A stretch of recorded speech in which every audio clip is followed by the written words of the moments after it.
महाभारत युद्ध खत्म हुआ और महाराज धृतराष्ट्र पहुंचे भगवान वेद व्यास के पास और बोला कि मेरे 100 के 100 बच्चे इस युद्ध में मारे गए। मुझे स्मरण है पिछले 100 जन्मों का, मैंने इतना घोर पाप कोई नहीं किया। ऐसा क्या क्या प्रभु कि मेरे साथ इतना घोर हुआ? तो भगवान वेद व्यास ने कहा कि तुम्हारी स्मृति आज 100 जन्मों तक की है, उसके आगे की कहानी मैं तुझे सुनाता हूं।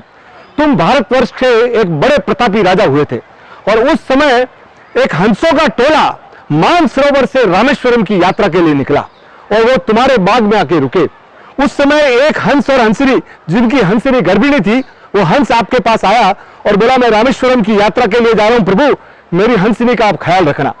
और समय वो चला गया रामेश्वरम की यात्रा के लिए और इधर हंसनी ने 100 बच्चों को जन्म दिया और महाराज ने उनको चुगने के लिए मोती दिए।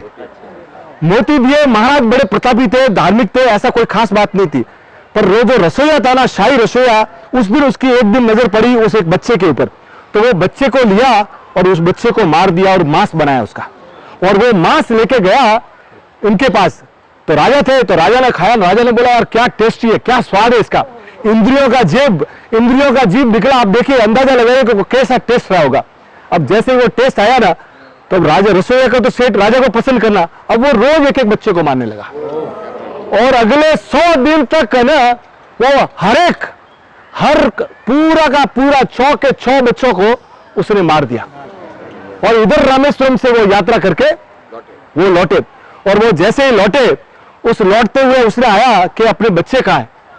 बोले बच्चे, तो वो रोते हुई बोली कि तुम जाके इस राजा से ही पूछो, तुम जाके इस राजा से ही पूछो कि क्या किया।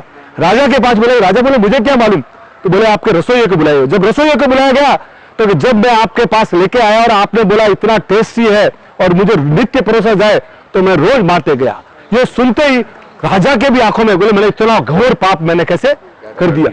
अब हालत यह थी कि तब वो हंस और हंसनी ने उनको बोला कि तुमने प्यार बस और अंधा होकर मेरे 100 बच्चों को मारा है, तो तुम्हें कोई न कोई जन्म में है ना, ये 100 बच्चे तुम्हें भुगतने पड़ेंगे।